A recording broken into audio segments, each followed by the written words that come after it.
So good morning, everyone, and thank you for coming here early July to CEPS for this event on chemical recycling, what contribution it can make to addressing the EU plastic waste challenge. My name, in case you don't know me, my name is Vasilis Rizos. I'm heading the Energy Resource and Climate Change Unit here at CEPS. And just a couple of words to introduce the topic, which maybe or maybe not is familiar to you. I think that if you have been involved in this debate on the circular economy since already, I think almost 10 years, you probably know that the plastics value chain has been one of the, let's say, sectors that have received a lot of attention. And plastics was among the priority sectors, of course, identified in the first Circular Economy Action Plan, published in 2015, but also in its 2020 follow-up.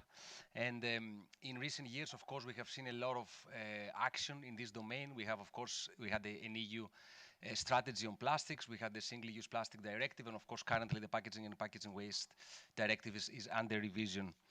So there has been a lot of action in looking into the statistics, the figures that are available. Certainly, there has been progress at the European level in terms of building recycling capacities, and one can notice really, if you look at it in the figures, there has been a noticeable increase in recycling rates for plastic and a decrease in landfill and incineration rates. Of course, this is one side of the story, the good side of the story. On the other hand, we are aware, I think, that we still produce significant amounts of plastic waste in Europe.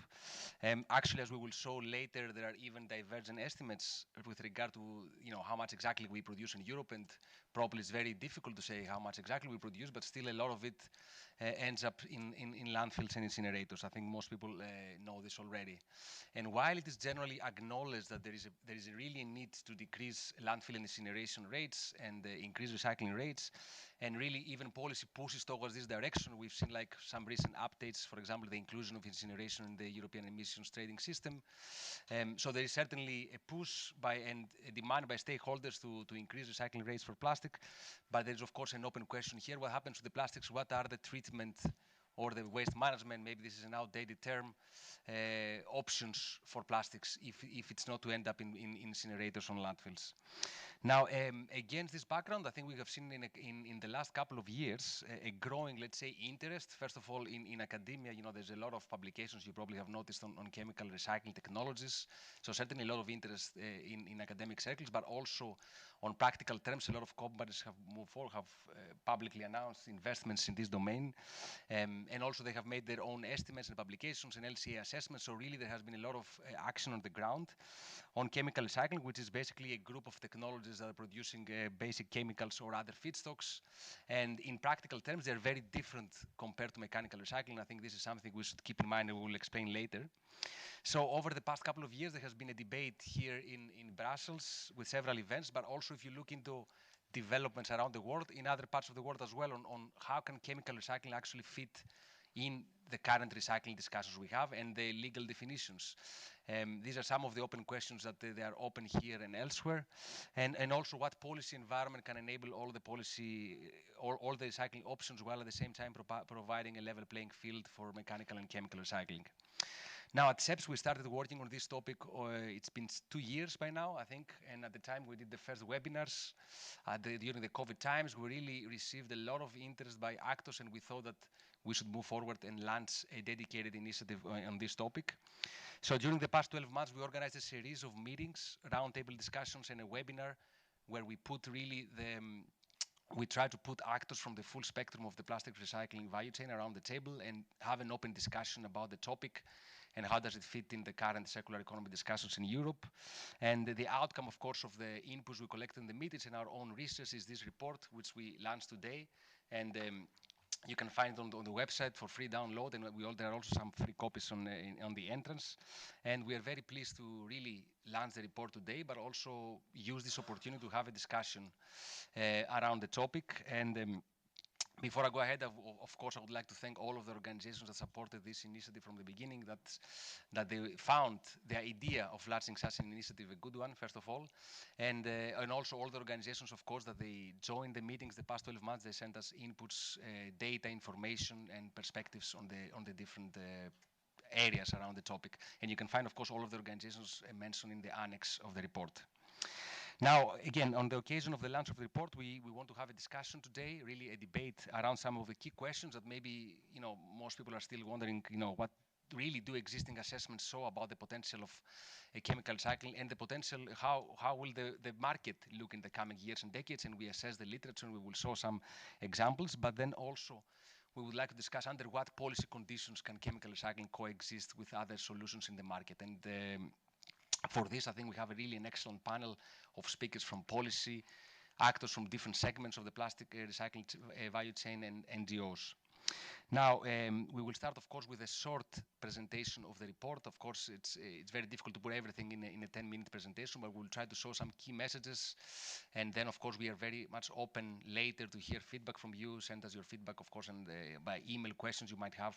We're always happy to receive feedback and also ensure that all of this input, all of this work we are doing has an impact on the debate. Be aware that the event is recorded. We will put on YouTube later in case there's any, I don't know, technical issues or something that some message that you would like to read through again.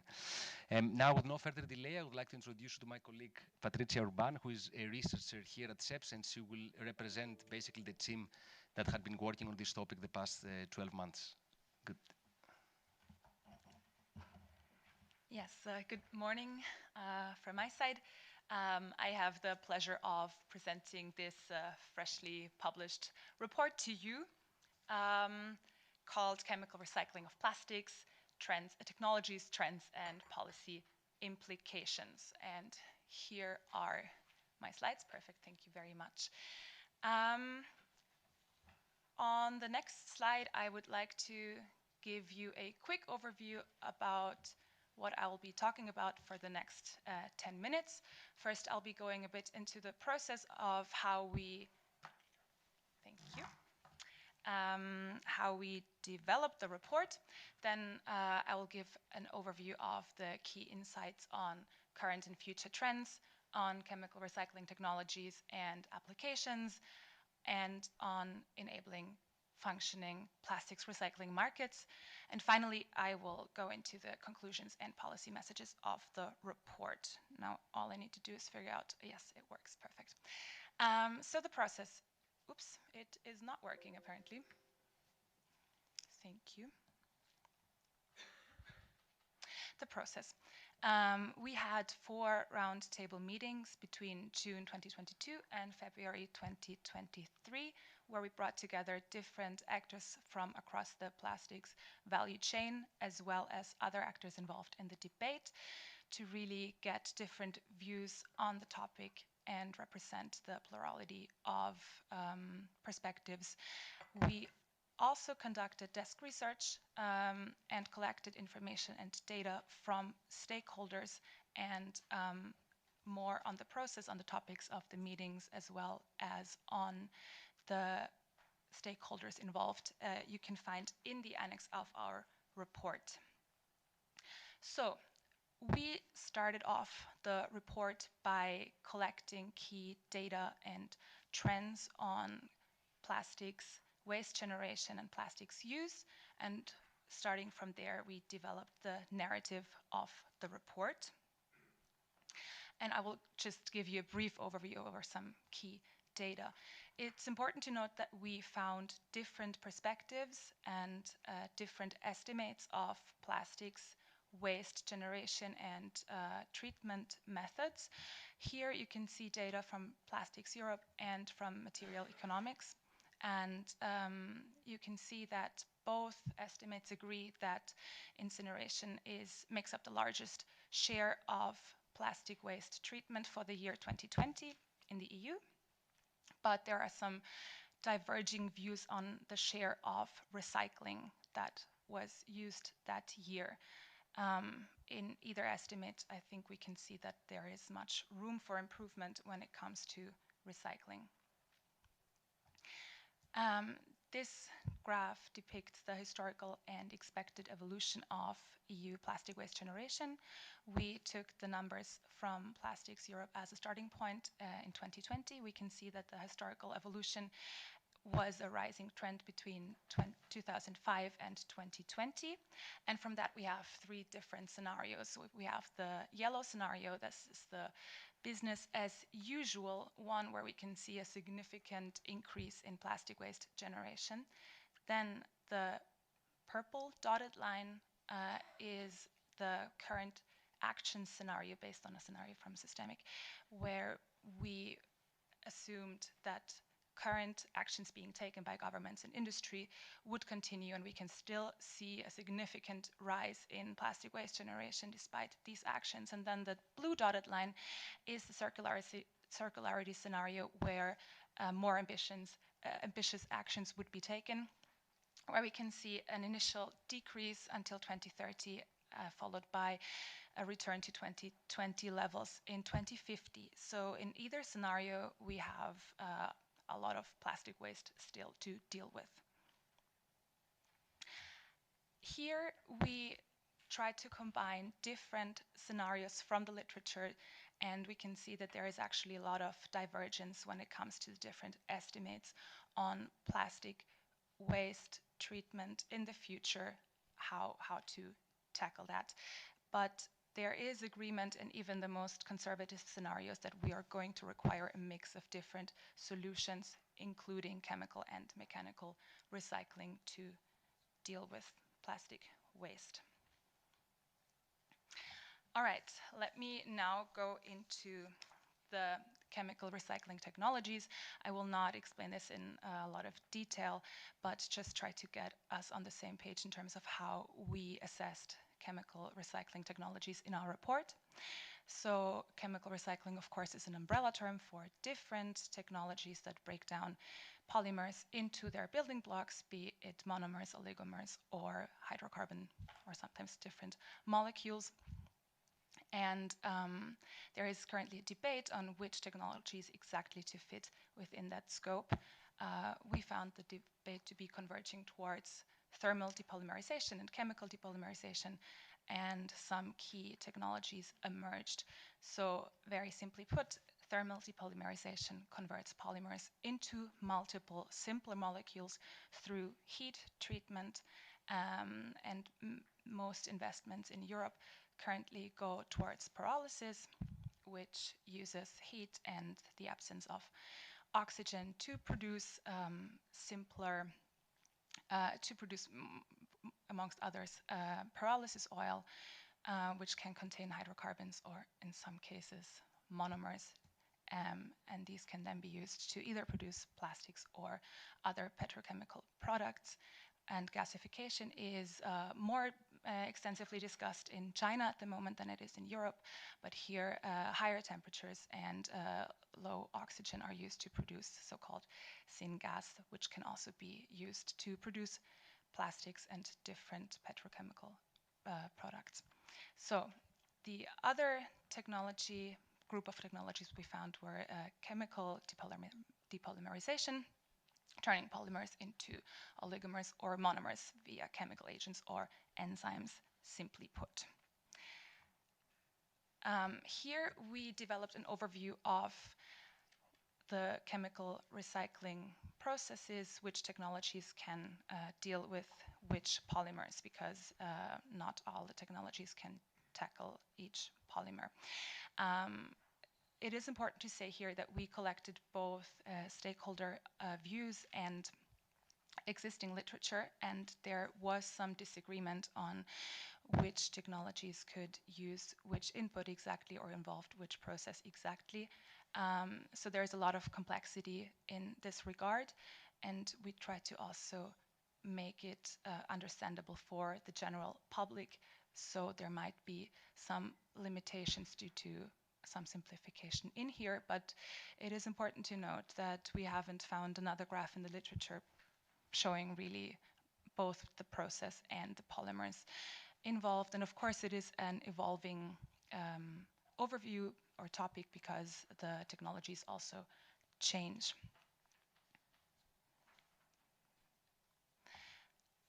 To enable functioning plastics recycling markets, we identified in the process 4 key areas, including eco-design for improved circularity of plastics, improving sorting and collections, addressing the transparency challenges and comparability of life cycle assessments, and finally, allocating recycled content.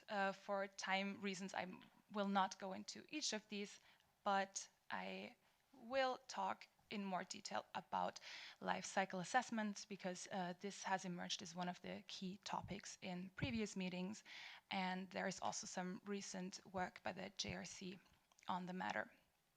So these are some key messages we found in the literature.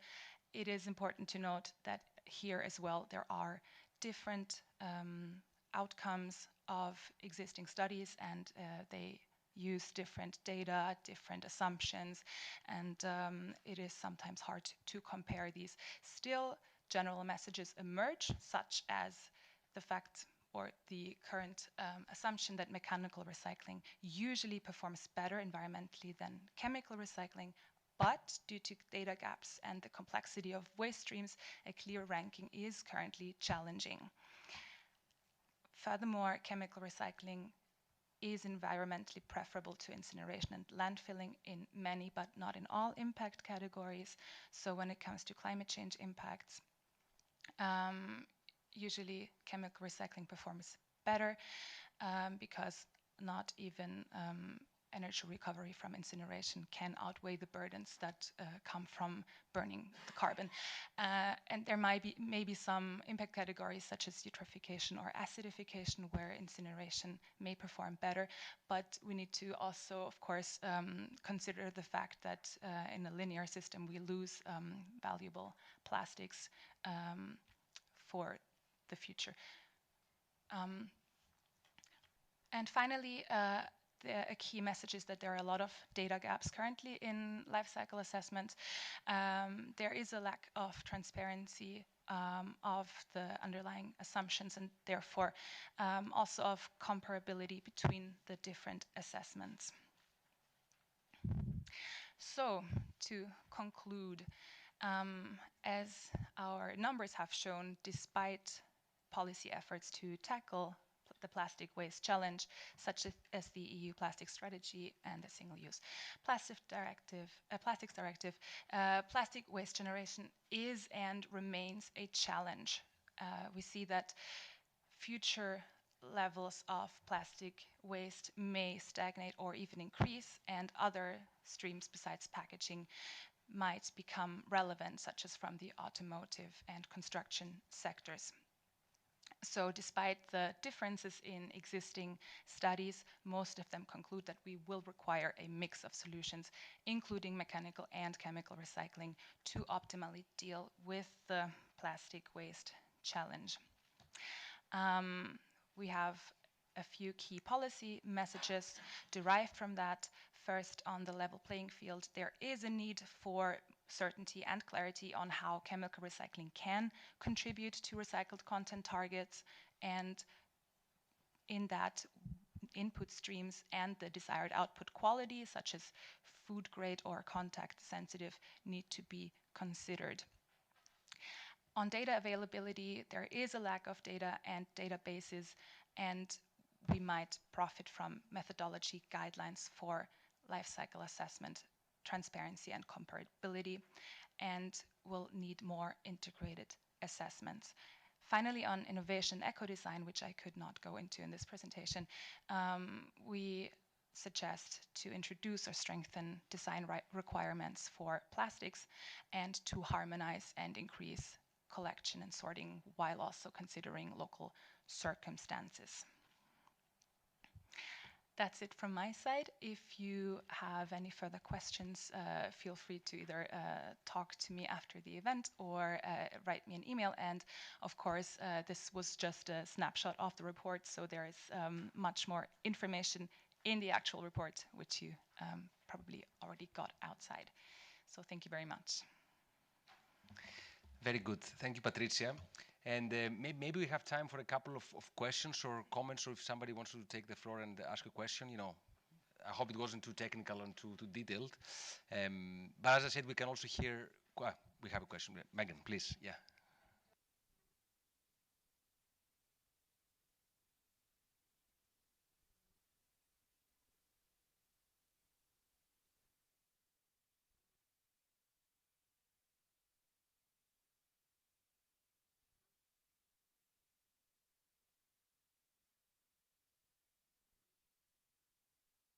Is there any other question? Maybe we can take two together if there's any question. Yeah. Yeah. No. Yeah.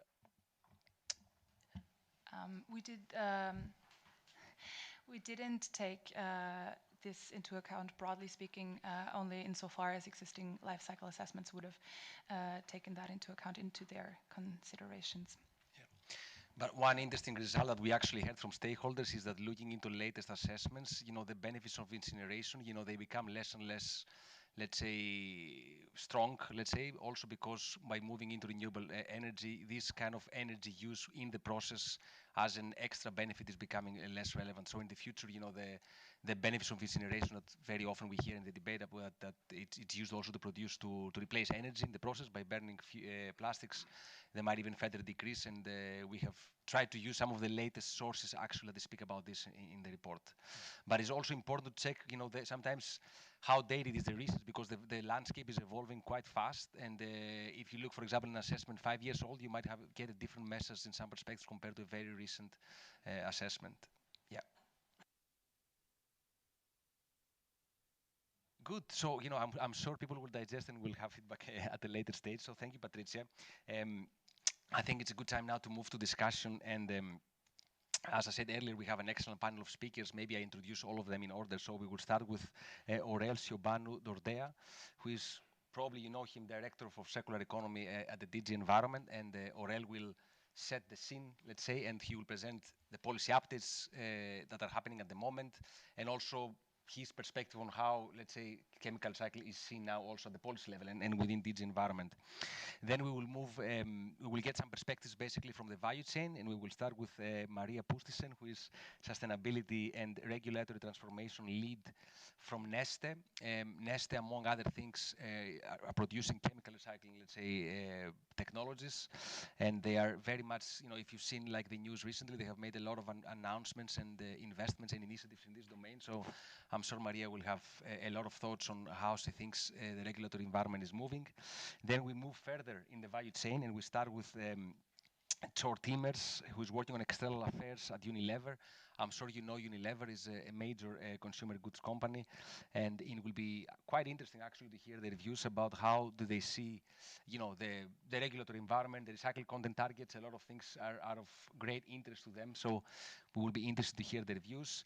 And then we will move to Tomra, a company providing collection and sorting systems, and is involved in both mechanical and chemical recycling. So they, I'm sure that Jokab Ronhak, whom we will have with us today, who's Vice President of Public Affairs and System Design at Tomra, he will have a lot of thoughts to share of how he thinks the complementarity can work out between chemical recycling and mechanical recycling. And also another key question maybe people have is, how do we actually divert the plastic from incineration and landfills? I mean, is it the innovations that you have announced recently, are they enough to achieve this, or perhaps there is some need for more policy push? And finally, we will conclude with Lauriane Veillard, who is Chemical Recycling and Plastic to Fuels Policy Officer at Zero Waste Europe. If you are in this debate, probably you know Zero Waste Europe. They're very active on the circular economy, and particularly on chemical recycling. They have launched a lot of studies recently, and they have a lot of position papers and views on the topic. So I'm sure Lauriane will conclude by giving her perspective on how she thinks the policy landscape should look like. All of the speakers have like 5 to 7 minutes for an initial contribution, and that should thankfully give us really a lot of time then to take on board your questions and your comments and your thoughts. So now, with no further delay, I will start with Aurel. First of all, thank you for being with us today. I hope you found our messages interesting. There are a lot of ongoing regulatory developments. A lot of people were expecting this event to hear also what is happening at the policy level. So what can you share your thoughts and any thoughts about the topic in general? Yeah. Yeah, good morning, everyone. Thanks a lot, Vasilis, for the invitation, and I would like to thank the team in SEPS, which has worked to prepare this report. It's a very timely study because we are currently reflecting on how to move forward, of course, in respect of different recycling methodologies. We are, in a way, we are certainly due to do so under the Single-Use Plastics Directive, where we need to adopt an implementing act about the different methods of recycling. In substance, we need to address as a first step the mechanical recycling, and as a second step, we believe the chemical recycling. It should happen in principle this year.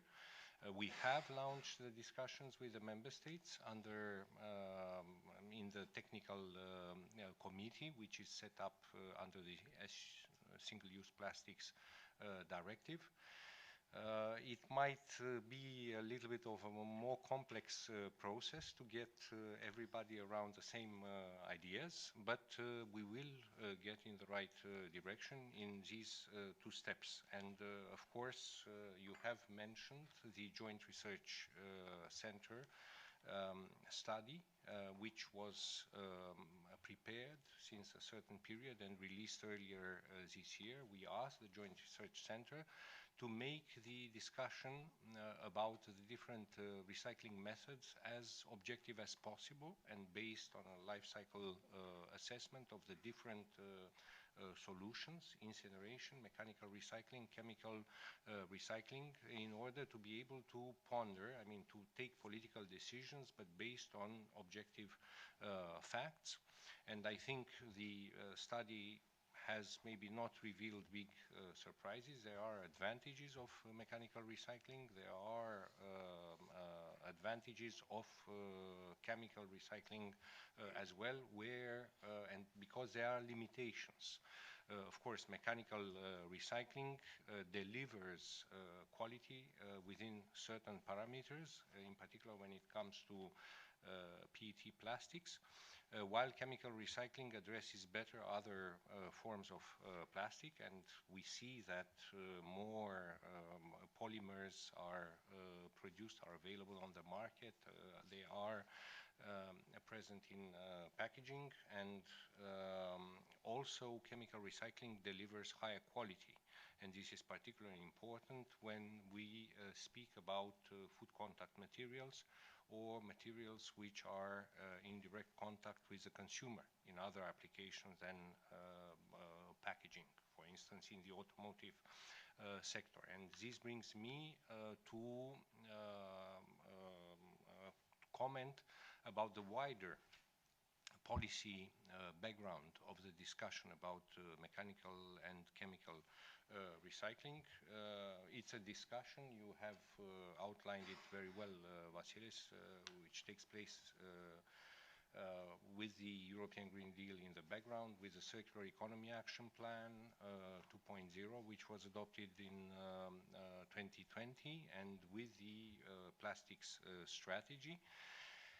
And the policy compass from our perspective and political compass from the perspective of the European Commission, and I think for the overwhelming majority or maybe even unanimity of the member states, remains towards the need to reduce the reliance on plastics, to reduce the plastic waste. And of course, this means that we need to act first on prevention, reduction, reuse, refill. And many of you have noticed that this approach is illustrated in a number of proposals that we have brought forward.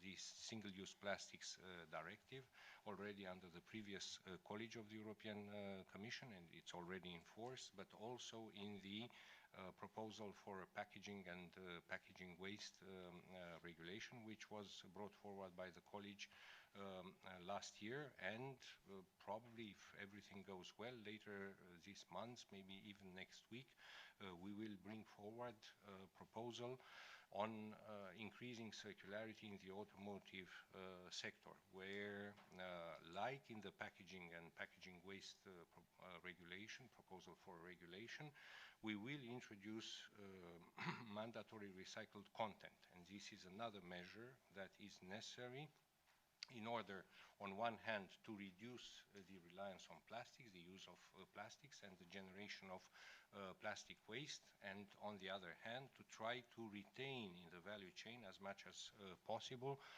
the plastics and to make recycling more interesting.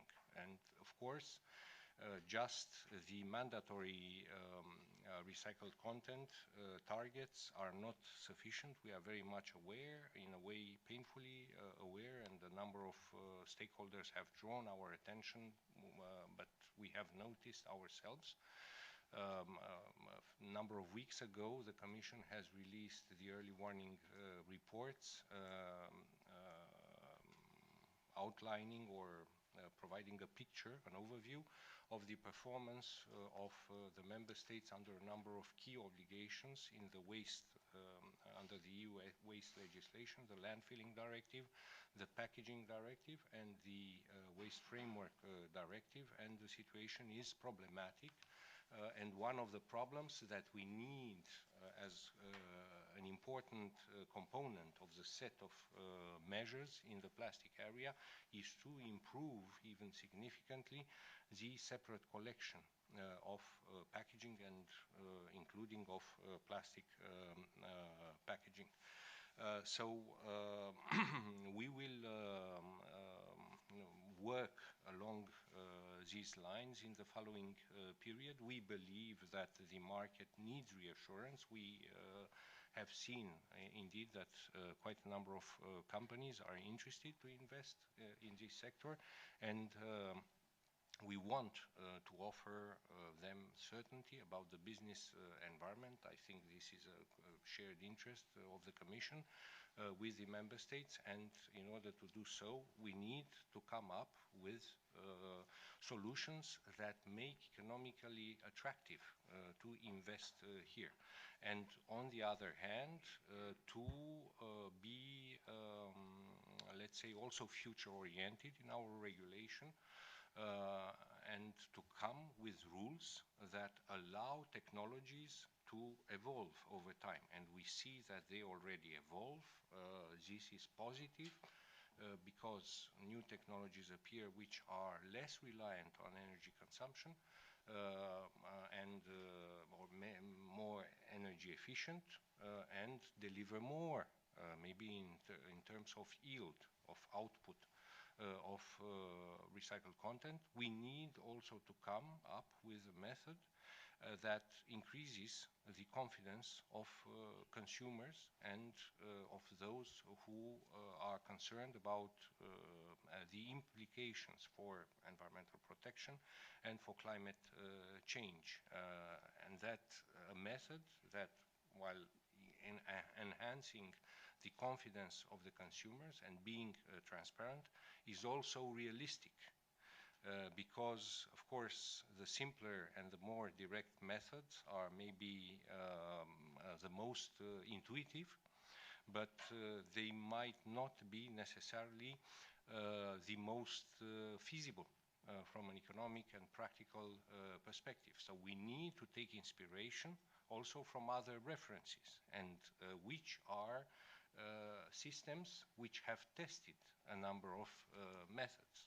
And when we think about the mass balance and a number of methods that you are discussing also here, we see that it has been used and it is being used successfully, for instance, in the energy mix in the national energy systems of our member states, where fossil-based energy and renewable energy mingle, and the consumers which want to opt for renewable energy can do so, and there is a system of allocating consumption to them, even if the mix is complex and contains all kind of sources of energy produced.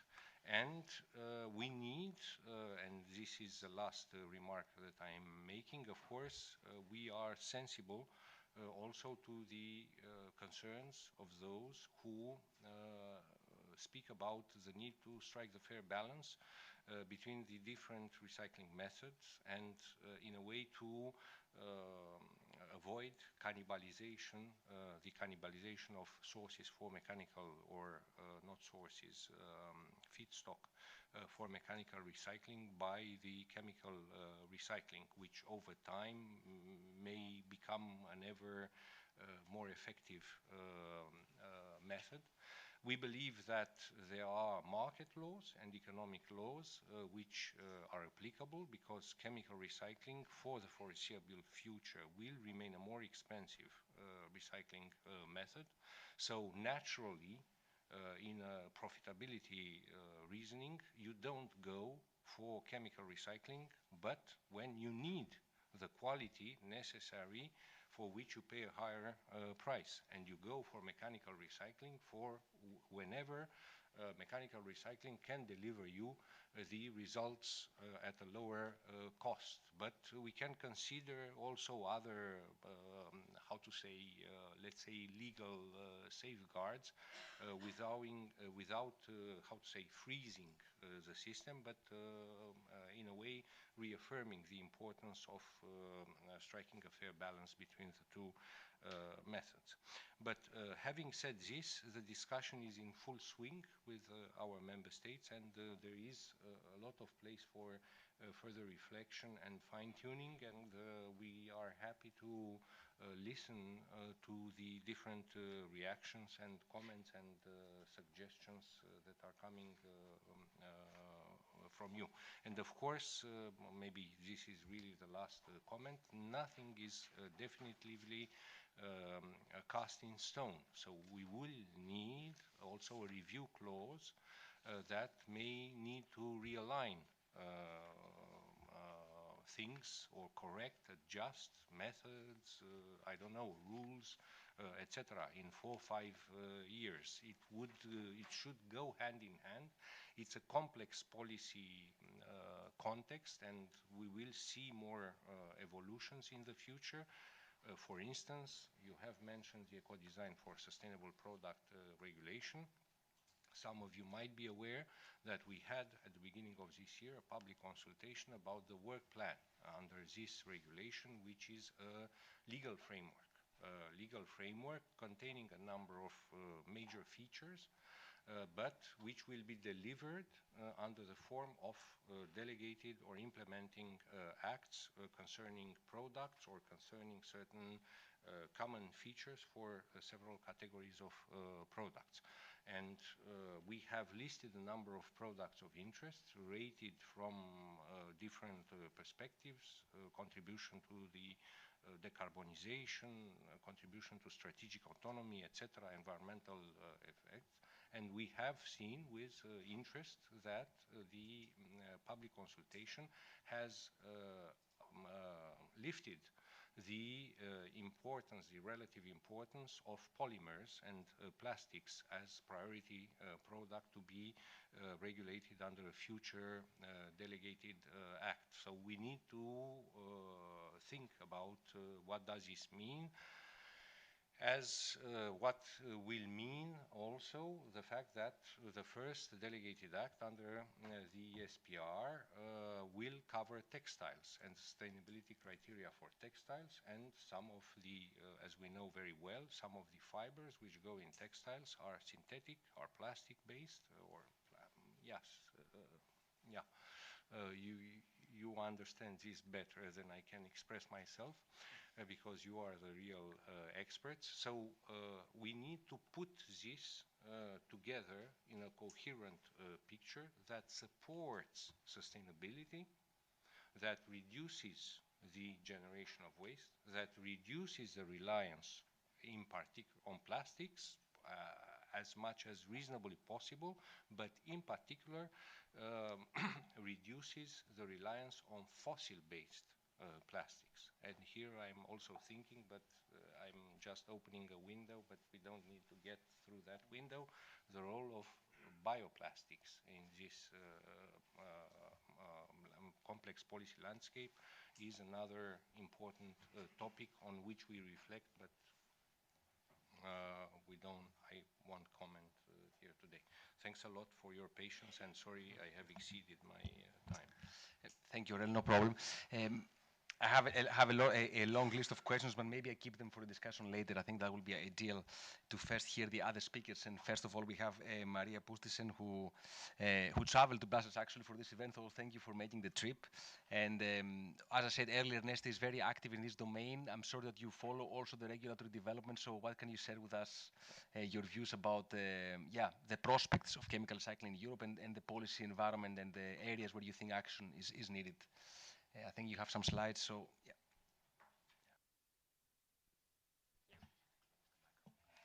Okay. Thank you, Vasilaus. So I wanted to start from shortly explaining where we are at and where we are aiming. And then, of course, the regulatory support has to be there, but we are already moving, even though we do not have the clarity on the regulatory side fully yet. So coming actually to the holistic vision that was just also mentioned, for sustainable polymers and chemicals in the future, we can't rely on one solution alone. And how we see it, that we for sure need a combination of different recycling solutions that complement each other and are used in an optimal way. We need a lot of development in mechanical recycling, but there will still be a lot of space for chemical recycling to play a role as well. And then we won't be able to achieve a perfect circular system without no losses, hence we will need some virgin input, and we see there renewable inputs should be used instead of fossil ones. And this is really where Neste is focusing on. We are already one of the leading producers of renewable drop-in feedstocks for the plastics industry, and we are in full speed developing the chemical recycling route as well. So Neste focuses really on the liquefaction route. This is part of the thermal depolymerization bucket that Patricia mentioned before. And what we are especially good at is really converting low quality oils into high quality products. And we think this is a key addition to the chemical recycling value chain, because that's really going to allow full complementarity with mechanical recycling.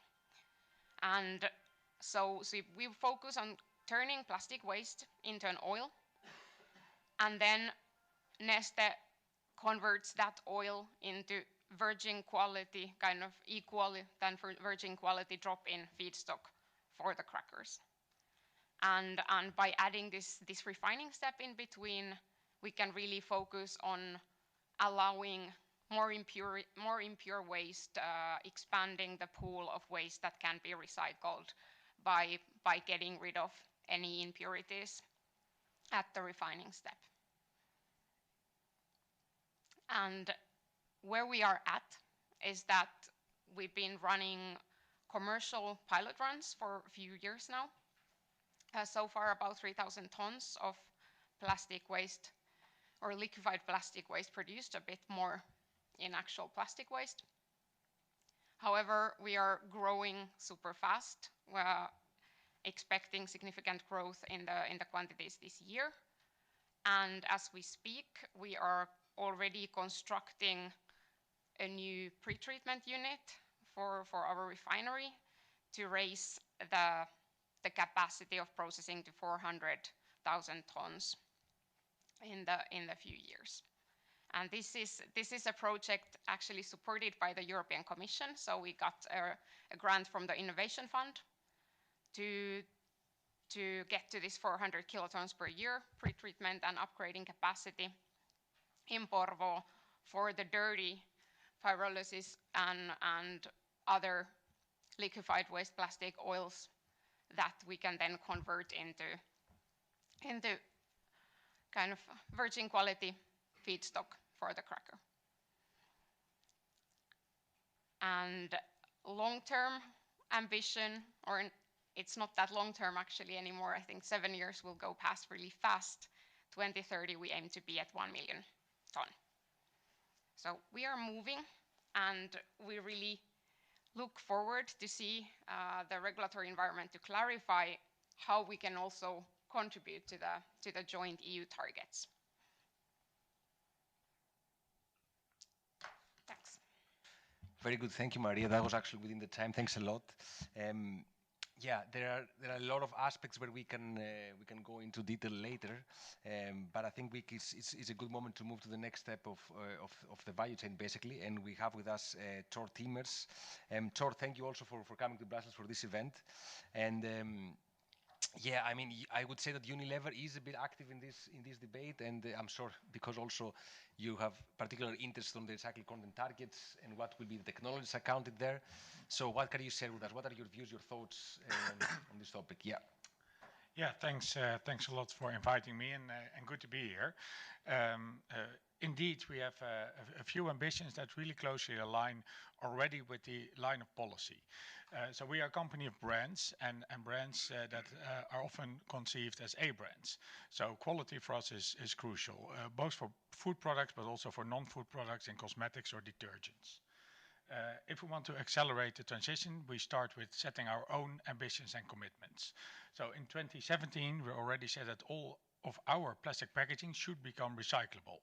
And recyclable for us is not technically recyclable, it's recycling within a market where there's collection, sorting, recycling, and end markets. So we cover that value chain. We also want to reduce the fossil-based plastics with 50%. On one hand, trying to switch to sustainable alternatives that could be paper-based, but those have different challenges.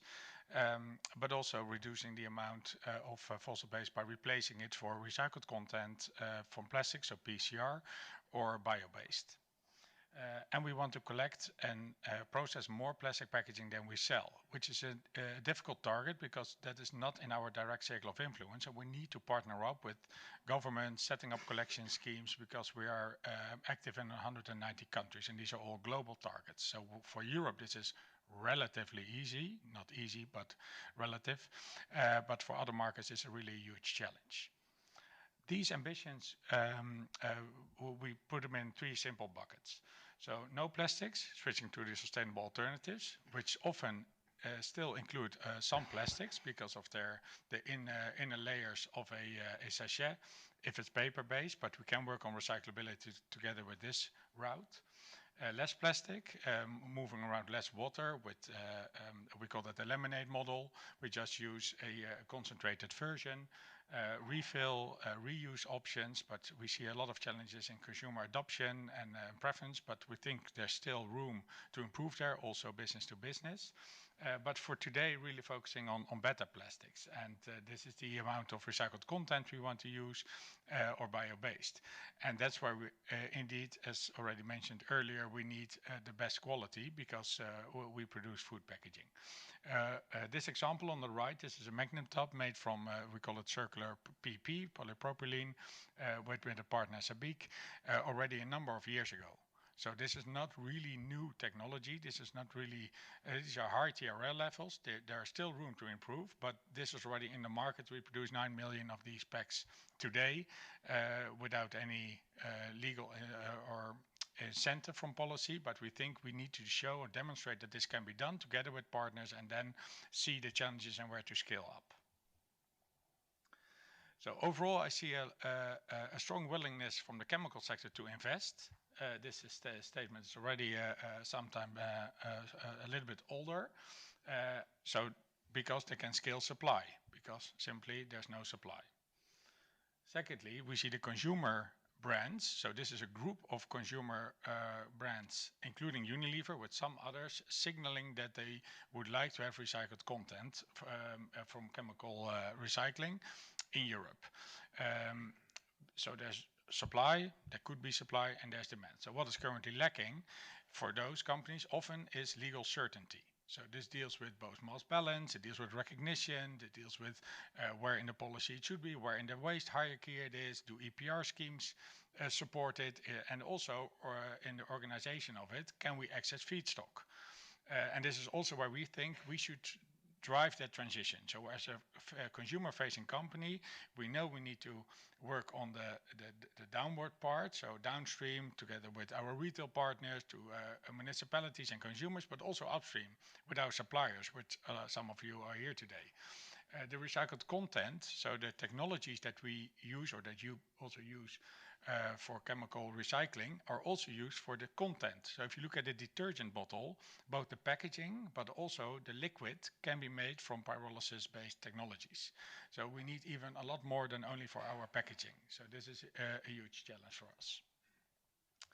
So this is a study which was also referenced, and I know that there's a lot of discussion on greenhouse gas emissions. I want to put two other things in the perspective. So one is this study says if you want to go to net zero, you need a range of interventions across the value chain, including design for recycling, mentioned to the Unilever target, including better collection and sorting and harmonization of it, but also on step 8, scale up chemical recycling. We simply need it as one of the technologies in the mix. And for us, that's both pyrolysis and different kinds of technologies that can improve using catalysts or using other types of yield improvement or lower electricity need or energy needs. Because if you want to go to net zero, you still need to have all those interventions. So I want to link the scaling up of advanced recycling technologies to net zero instead of as the opposite versus mechanical recycling. And secondly, the quality level. So if you look at the current rules, it's all volume based. So you need to achieve your recycling target as a member state through EPR schemes, which we fully support, even also in countries where there's no one existing yet. But we have a lack of influence around that value chain. That's one of our challenges. But also that making sure that the recycled content, that the material will become available back to brand owners. So currently we see a lot of downcycling. I once made the mistake of saying that in the automotive sector that is downcycling. It's not. They need a lot of high quality polymers for their needs, but us as well, even though for cosmetics. So as Unilever, we support the higher recycled content targets, but we think we need to have that enabling legal framework, including certainty on the waste hierarchy, equivalent to other types of recycling, an incentive on innovation and research and innovation to improve it. And then the predictability of targets can go up hand in hand. So you can become more strict in your mass balance and you can have a higher recycled content target. And for us, it's a good way of having the carrot and the stick at the same time. We share that view with a number of companies, and I also see some convergence in the sector. So if you started on the free allocation discussion versus restricted allocation, that you see there's a little bit, parties are moving a little bit towards each other. So I'm optimistic about that part. Looking more internationally, I think we can also work on these technologies and have these solutions fit into different markets where there's no proper collection scheme yet. On the collection schemes, and those are really crucial, we think harmonization should be the ambition, not per se always separate collection, but very much focused on collection for recycling. And then you can also limit the amount of incineration because you can tax or make it more difficult to incinerate recyclable plastics. So I think those could also work hand in hand. And you see a convergence also in polymer use from brand owners, because we all share, or some of us share, those ambitions on recycled content and recyclability.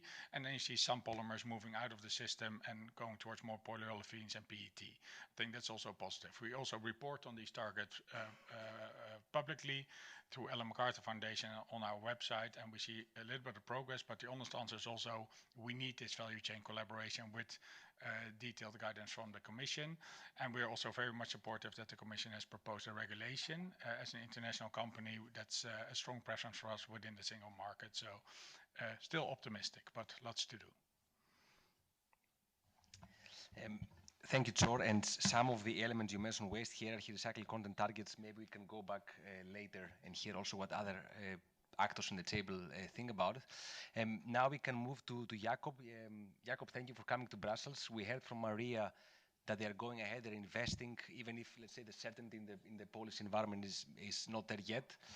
We heard from Tor about also the push from the consumer goods industry for all the solutions on the table.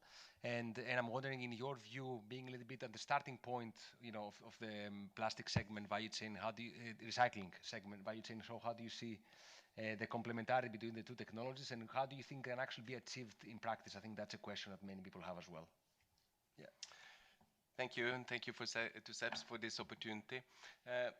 I would like to start with just giving an introduction to how we can secure feedstock for recycling, being chemical or being mechanical. And we at TOMRA, we call this our holistic resource system. Quick about TOMRA, for those of you who don't know us, we're a high-tech company. We focus on sensor-based solution for optimal resource productivity, basically how we can increase resource efficiency in food production, in mining industry, and in recycling. When it comes to circular economy, we developed the world's first reverse vending machine for collection of refillable empty bottles back in 1972. And by this, we have more than 50 years experience in circular value chains.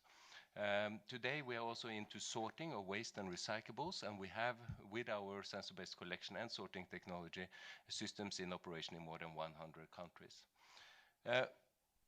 We have an ambition to help the world reach 40% recycling of post-consumer plastic packaging by 2030. Today, it's around 14–15%. And we also have an ambition to help us reach 30% closed-loop recycling. That meaning recycle back into same or similar applications that can then be recycled again. Today, this is about 2%. So with our experience, we ask ourselves, on a global scale, we have critically poor performance. But what we have done, we have seen that some actually perform very well. Not on national scale, not on regional scale, but on an individual, let's say, municipality level, we see really high circular performance. And we teamed up with Anomia to help us investigate and map out what are actually current best waste management practices in terms of circularity, carbon emission, and cost efficiency. And what Anomia found out, that is everyone on this globe is doing, like those who do the best today, we have a potential to save 2.7 billion tons of CO2 emissions every year. It's similar to removing 600 million cars from the road. And what do these, because they have something in common. Everyone that perform at the best today have something in common. One thing which is very obvious, where we find the best performance is also where we find the strongest legal and policy framework. This goes very well hand in hand. Other traits we see is that they all have a holistic approach to waste management. They're not addressing plastic, metal, paper at individual fraction, but they take a step back and they look at all waste management with a circular view on it. They are also committed to ambitious high targets. If you put the bar low, you can find many systems that can deliver on that, but they are not scalable necessarily to deliver the real sustainable performance levels we need. So by placing the bar high enough, you can start from the beginning to work and focus on systems that are actually capable of delivering these performances. And then they all are using extended producer responsibility to harmonize the goal and the activities between the public and the private sector. If we look into the details of this, they're also using 3 elements. They're using deposit return system for empty beverage containers that is proven to have really high performance of collection of on-the-go consumption items, like bottles very often are, and thereby reducing littering. I will get a bit more back to that, so I leave it with that for now. And then they're using source separation systems. So separately collecting organic, textiles, paper, glass, plastic, and so on. They are all having that in place. It helps. But when it comes to plastic, all the best performers, they also have one thing in common. They are all having sorting of what is very often considered the residual waste. So what is lost to the source separation system ending up in the rest bin, they have additional sorting of that to recover the extra plastic that are found. And typically, as we saw also here in Europe, typically you will see that if you have a well-working source separation system in place with DRS, you can easily double your recycling rate by adding this step. I said I would give a few more comments to the deposit return system. So it's well known that it reduces littering. Germany has 98% collection of all beverage containers, PET beverage containers placed on the market. I mean, it's really a strong system. All well-maintained systems typically have more than 90% collection. What is maybe not so well known is that the deposit system is also very strong in driving circularity.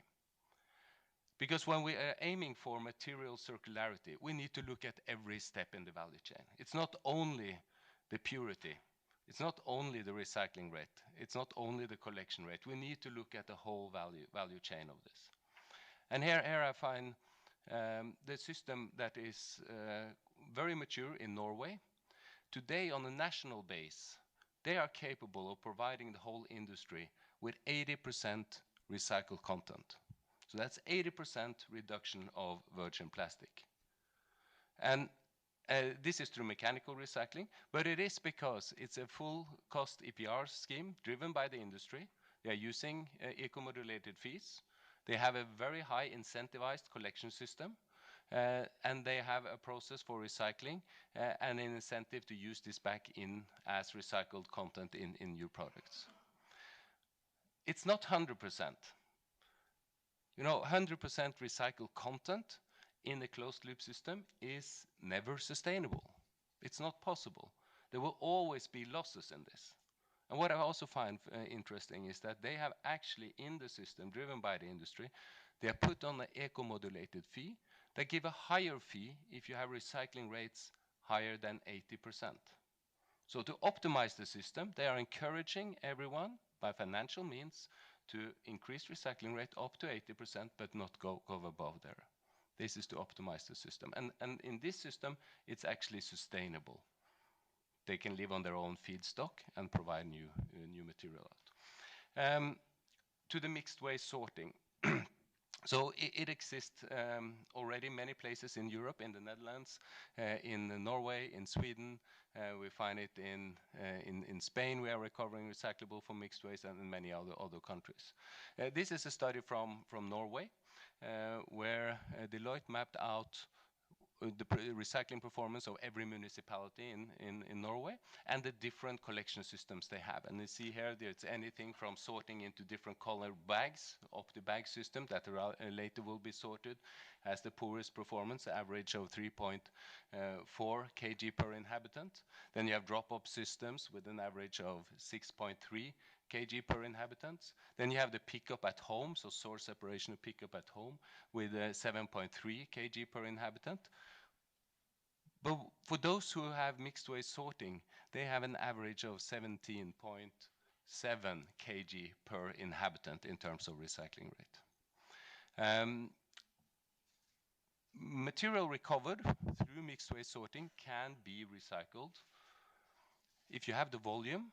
With mechanical recycling, what we very often call advanced mechanical recycling, so not the downcycling processes that we typically have seen with cold washing and simple processes, but more recycling processes that are very similar to PET bottle-to-bottle recycling. You can really bring this back into virgin-like quality, not necessarily food-grade approval. That depends on the material and the legislation in the area, but from chemical terms, mechanical properties, back to virgin-like quality. And that is proven also through full-scale plants that are in commercial operation, if someone are interested to hear more about that.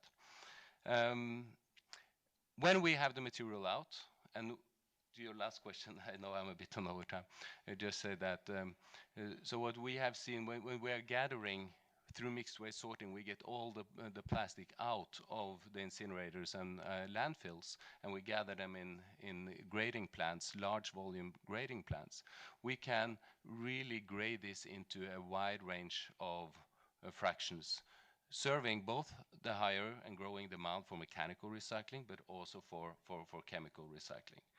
And when we get the material out, of course, that is when we get the full reward also from design for recycling efforts that are put in, because they make no difference when we burn it anyway, so to get it out. But it's a complex landscape, and I think what we really need, ask ourselves, do we have the right driver to make the difference between mechanical or chemical or different recycling processes? Within chemical recycling, there are huge difference in environmental performance or benefit. The same we have in mechanical recycling.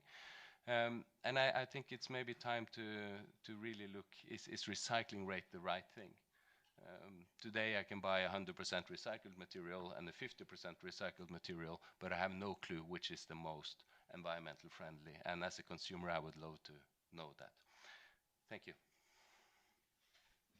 Thank you, Jakob. No, very interesting remark in the end about if we have the right tools in policy. Maybe we can go into some of these questions later, even if we don't have all the answers today. But last but not least, let's move to Lorian. And Lorian, of course, thank you for your time today. And yeah, the quick question we have been having the past year in all of these meetings is that what policy environment we need in practice. And I think in that aspect you have certain views, so very looking forward to hear your thoughts. Yeah.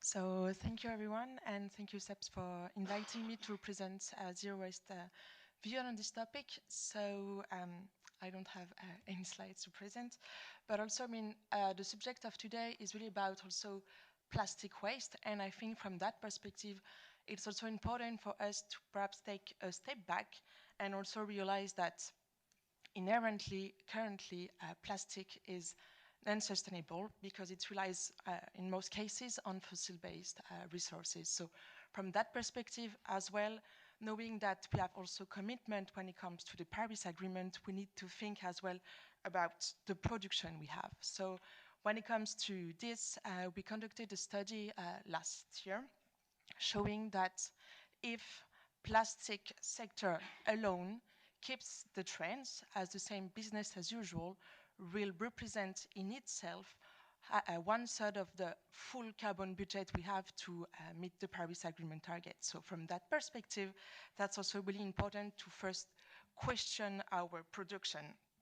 And this is also really important to think what can also be used to really, let's say, reduce and limit the production of plastic. From that perspective, what we have been pushing for is always following the waste hierarchy, make waste prevention, reduction, and reuse everywhere it's possible.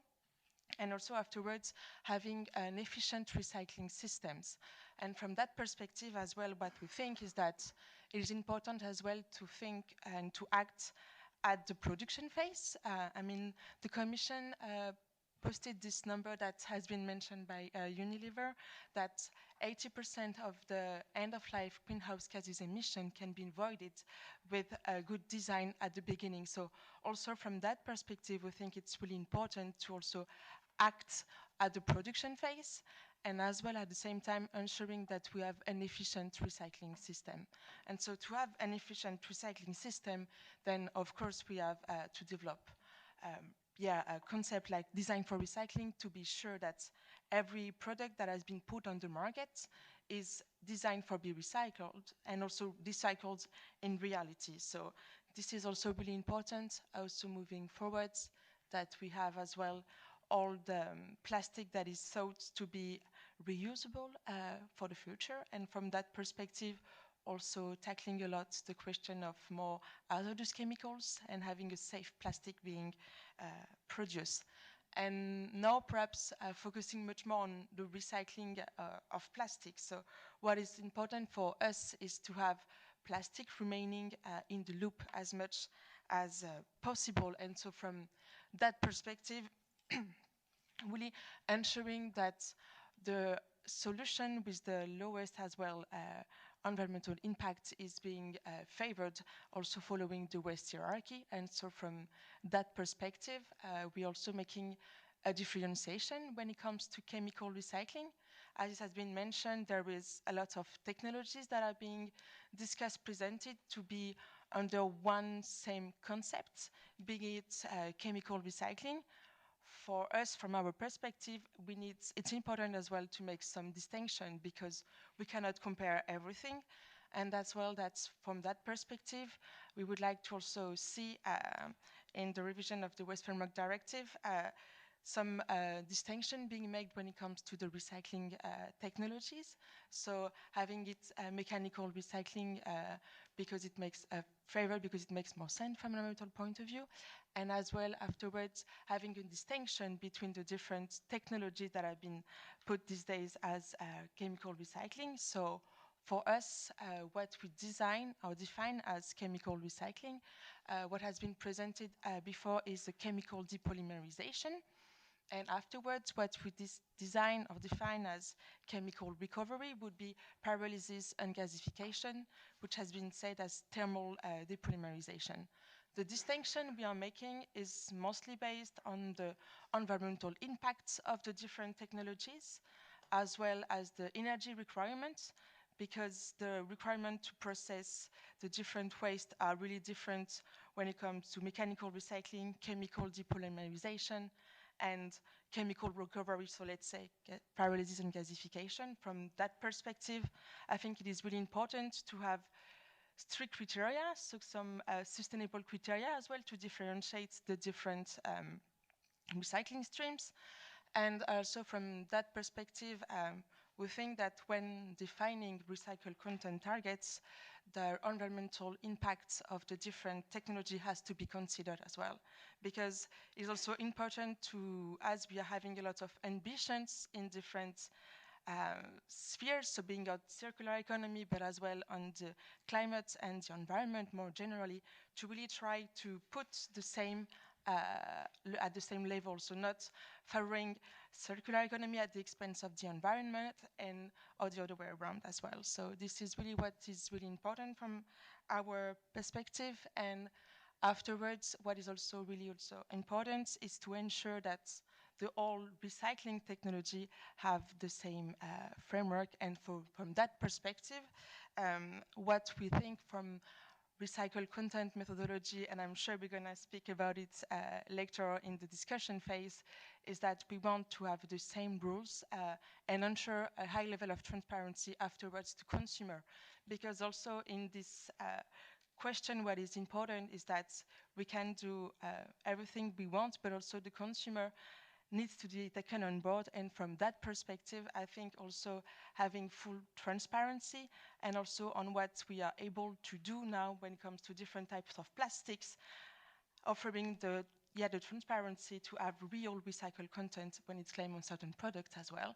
And this can also show the different recyclability differences from some polymer, for example, and then from that perspective, as I was mentioning in the beginning, also thinking at the production phase, what we can do to improve the recyclability and the real recycling in reality.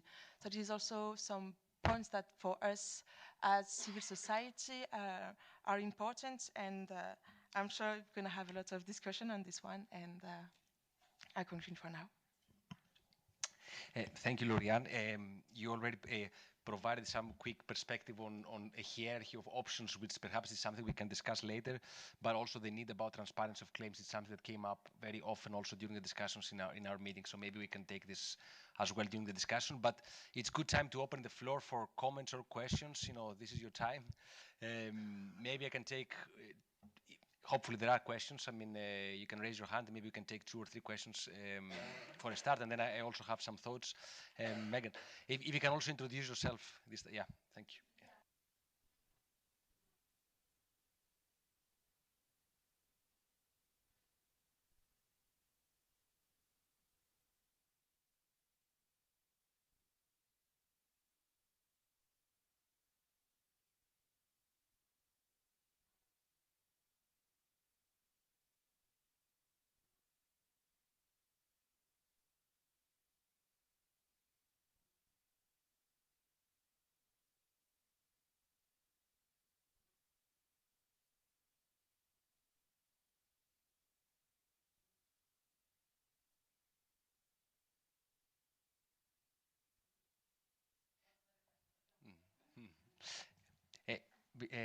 Just 1 second, just to see if there's perhaps any other question to take them as a group. Any other? Yeah, please. Yeah. Hi, hiding in the corner. Fiona Dury from CFlex. It's the Circular Economy for Flexible Packaging Initiative. We're a technical project working on making flexible packaging circular. And I just observe in the discussion, I think it's a lot about finding the right balance, and there's quite a lot of nuance. I mean, as CFlex, we would support the recycled content targets for the packaging and packaging waste regulation, including for contact-sensitive packaging. We think they're needed. And we've developed design for recycling guidelines for mechanical recycling of polyolefin-based flexible packaging. So we very much agree that design is important. But I have a question. I'm getting to that point. What I'm trying to get to is, the recycled content targets impact the amount of chemical and mechanical recycling capacity that's needed, not just in the packaging regulation, but we know that there are recycled content targets coming for other applications as well. I mean, our rough assessment is without the recycled content targets, we think we'd probably need about equal amounts of increased mechanical and chemical recycling capacity just for flexible packaging. But we see in the European Parliament and the Council some kind of moves for a mandatory requirement for all packaging to be recycled back into packaging. And, for some formats that makes sense probably. For flexible packaging, we think maybe that's not necessarily the best idea. We need to have as much recycled content as makes sense, but we need to find the balance. So I was just wondering what the Commission's view on that is. Are you also in favour of a mandatory all packaging recycled back into packaging legislation? Or do we need to try and find the balance so that there are materials available to recycle back into packaging, but also back into other non-packaging applications where it makes sense? And maybe just to emphasize, that does not necessarily mean recycling into park benches. I mean, there are other high quality applications that are not packaging. Thank you. Thank you very much. Maybe we can take this round of questions. Maria, you can start with the sorting and the process of what types of waste you use as an input. And maybe if you allow me to extend a bit the question, we had this discussion in the report about other streams beyond packaging, perhaps some automotive of package. I don't know if you have any, if this is something that perhaps you can comment on, if it's something you're looking into. And I would like to hear also Jacob's view on this, because I'm sure he has something to say on sorting and on perhaps other streams, not maybe the traditional ones. Then, Aurel, I'm sure you have something, perhaps to at least some thoughts on the recycled content targets. And I don't know if you can comment what's happening in the Parliament, but at least some thoughts on it. I don't know, Tor, if you would like to comment anything on this, on the recycled targets, on the flexible packaging, that might be of interest to you as well. And Lorian, I'm sure in the end you can wrap it up in a way and bring forward your views. So who wants to go first? Maria? Yeah. Sure, thanks. So it all boils down into we need ambitious targets, including in contact-sensitive materials, to boost demand for more recycling. And we think that demand will eventually also then support the creation of more supply in the waste. It will boost building the collection and sorting infrastructure as well. And we work together with partners in that front. Neste is not focusing in collection and sorting ourselves, but we have projects together with mechanical recyclers as well as even some incineration operators to see how we could really optimize the waste stream flows into the most optimal use. So I think collaboration here between different types of users for the waste are needed to ensure that the collection and sorting works in an optimized way, and we always put the waste into the most desired and the best environmental use, depending also on the needs of the market. So that's maybe for the collection and sorting part. But then you asked about the automotive and construction industry. So indeed, the targets in packaging will be a great start in terms of setting these ambitious targets, and we really hope that the contact-sensitive target stays. But for sure, we need to look at ambitious recycled content targets also in other plastic using sectors, like in the end of life vehicles directive, and then ensuring that chemical recycling can contribute by looking at the calculation rules and reporting rules. And maybe for construction sector specifically, it's great to see there are incentives to reduce emissions of buildings in general, and that will boost also the use of recycled as well as renewable raw materials. But then again, it boils down to the reporting rules and how we ensure that all the different solutions can play a role and are taken properly into account in the reporting. Very good. Thank you, Maria. Jakob, any thoughts on sorting, collection, and the things we heard from Maria as well? Yeah. Yeah, I think you.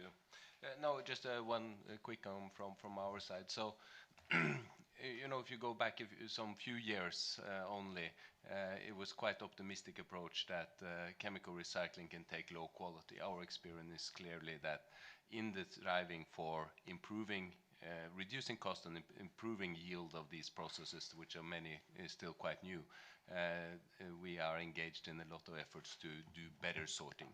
So a higher purity, not necessarily the same, they do not have the same requirements as mechanical, but many similar. So for us as TOMRA, as provider of sorting machines, let's put it this way, we don't see chemical recycling as a threat to our business. We see it as yet another job for us. We have this year launched an ambition that we will build grading plants in Europe. So TOMRA has never done it before, but we see that the current sorting plants very often are not really scaled to meet the demand of qualities, neither by high-end mechanical recyclers or chemical recyclers. So we have seen a role to play there, and we will build a pilot plant, now the first plant in Norway, treating all in the JV, treating all the plastic in Norway. That gives us the opportunity really to do grading at high volume to specific needs. But also in Germany, we are doing that. So to help to drive this, we want to contribute to closing the gap with our experience. Thanks a lot, and I think that gives a good segue just to comment that also in the meetings we did, the quality of collection was something that came up very strongly. And actually, if you look into some of the latest academic publications, you will see that the margin of how much lower quality can go into chemical recycling is very small. Maybe so, not to have misconceptions. Quality of materials is probably of crucial importance for both technologies. That came up very strongly. That comes by stakeholders and in the literature. Aurel, any comments on whatever you want to comment on the last few points? Yeah. Thanks a lot. Maybe a comment about selective collection and the integration of technologies, because we are having quite a number of interactions also, for instance, with the waste to energy sector, and I see that Mekan is very sensitive to this technology. And I mean, I would like to give a message, although these are very different technologies and they play a different role. What we say to the waste to energy sector, we say also to the chemical recycling sector, don't build into overcapacities. And the chemical recycling sector says, oh, we are indignated when we hear you about this because we cannot discuss now about overcapacities, but we need to think about the lessons which we could learn from the waste to energy sector. And but this is let's say a superficial or a prima facie comment that I could make. Now, about the integration of technologies and the future of this, because the waste to energy sector is insisting a lot on how to say getting a facelift in terms of policy recognition. The future is to, instead of trying to tweak, for instance, the waste hierarchy in order to lift the profile and to do plastic surgery on them to look more brighter and more performant, No, the future is to, I mean, there is a limited recognition, for instance, in taxonomy for the contribution to urban heating and the treatment of bottom ashes, but there are limits of the performance of this technology, and the future in a way is in integrated solutions for public service offered to our municipalities. And we have seen, probably you know this even better than me, examples, very inspiring examples of waste to energy being integrated together with chemical recycling, with other services, with sorting as well, and treatment of plastic. This is the future. And there are capacities of expanding these technologies and investments in a number of member states of the European Union. These kind of integrated solutions which respond better to the needs of our urban communities in the 21st century, should those be promoted. And maybe a very limited comment to the question related to the packaging. If I understood correctly, your question was about the right of first refusal and closed loop, or but in any case, I think it's not healthy to comment on ongoing negotiations, and we will find the right solution on this, I'm sure, as the discussions evolve. It's a very complex legislative proposal with a lot of ambitions and a lot of lessons to learn also for the regulation in the future in this area. I would say with a generic, comment is that the more restrictions we introduce and the more we reduce the liquidity of markets, of secondary raw material markets, the worse we believe it is, in particular at the beginning. So guided by this very generic principle, we will try to look at the best solution that makes things feasible and realistic, and also that makes sense in economic terms. However, we have to, I mean, the Commission can play a role of honest broker, as you know, but there are limits to this. There is also a political will, and if the political will converge, but we still have, it's not very clear to me how they converge, and we still have a lot to work in the Council with the Member States. Certain things have not yet landed, and we hope a lot under the Spanish presidency. Very good. Tori, you wanted to come in? Yeah. Yeah, thanks. A few comments on the recycled content. So first, in the initial Commission proposal, it's on SKU level, and it's from a compliance point of view understandable. For us, we like a little bit more flexibility. Coming back to the C-Flex question on if you recycle flexible packaging, we have the optionality to put it in other types of rigid packaging, but perhaps it's also good to put it in another format if that's a suitable route. If you look at different sectors, if you held up a sweater, someone said this sweater is made of 15 PET bottles. Then the PET bottle sector could also say these 15 PET bottles are made from one sweater. So if you have the direction that they can cross over, that could increase the amount of options, and sustainability loves scale as well. So if we have more recycled content targets in different sectors, there's an advantage in scaling this up pretty fast. If you look at chemical recycling and then the allocation, I think it's fair to say that you should look at all the chemical building blocks. So plastics to chemicals or plastics to materials is the criterion, because that's the optionality increases a lot. If you only focus on plastics to plastics, you decrease that amount. Might not always be in our favor, but we feel that's a more fair assessment. Also coming back to the detergent example. So ideally, you have high quality or you have mono material streams sorted using advanced sorting technologies that can find their way using advanced recycling or mechanical or chemical, and then the yield, the quality, and the price will allocate, will make sure where it's going. And then it's not and if there's additional legislation needed to guide those materials, then that should be added later. But I think these are already the principles that exist today. Lauriane, any thoughts on moving beyond the plastic to plastic approach, and any other thoughts you have on the other points? Yeah. Thank you.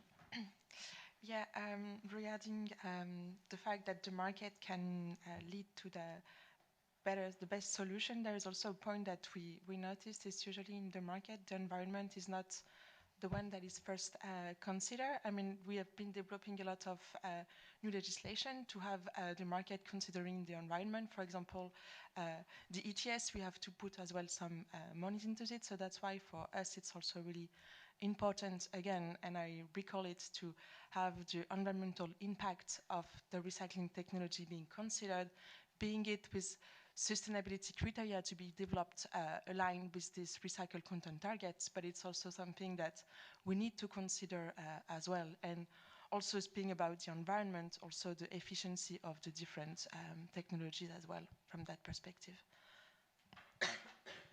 Very good. There was, I think, a question from there. Yeah, please. Yeah. So my name is Marianne Rosbo. Can you all hear me? Okay, good. I heard some references to the construction industry and to buildings, and I work in Rockwool. It's a manufacturer of insulation materials. And there's actually a really quick fix for insulation materials. If you look at the Waste Framework Directive, the sorting of the materials, it's only based on whether it's considered hazardous or non-hazardous waste. It's not based on the material. And you could very easily, for the insulation market, it's very easy.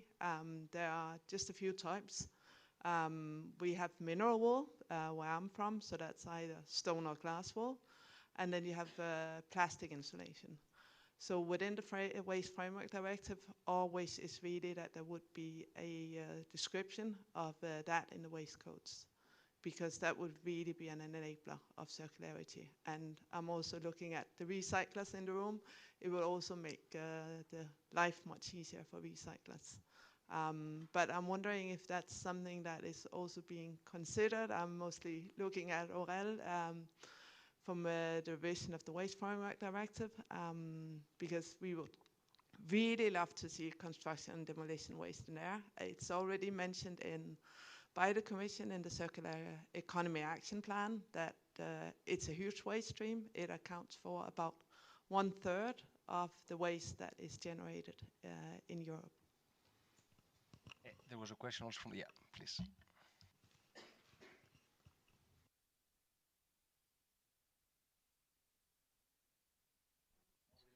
Voilà. Thank you.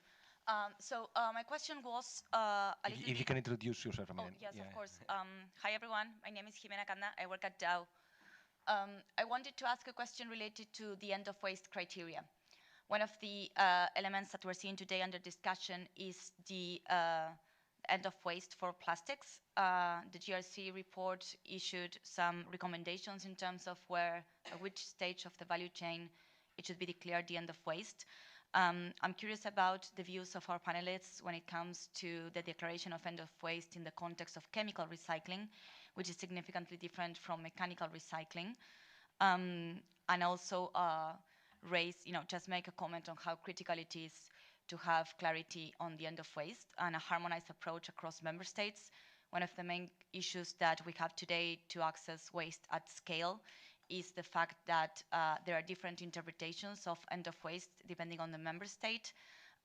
We are aware that the end of waste of plastics criteria will provide some clarity, but we honestly think that the point in which the end of waste is declared or is proposed to be declared in chemical recycling is not reflecting appropriately the technology.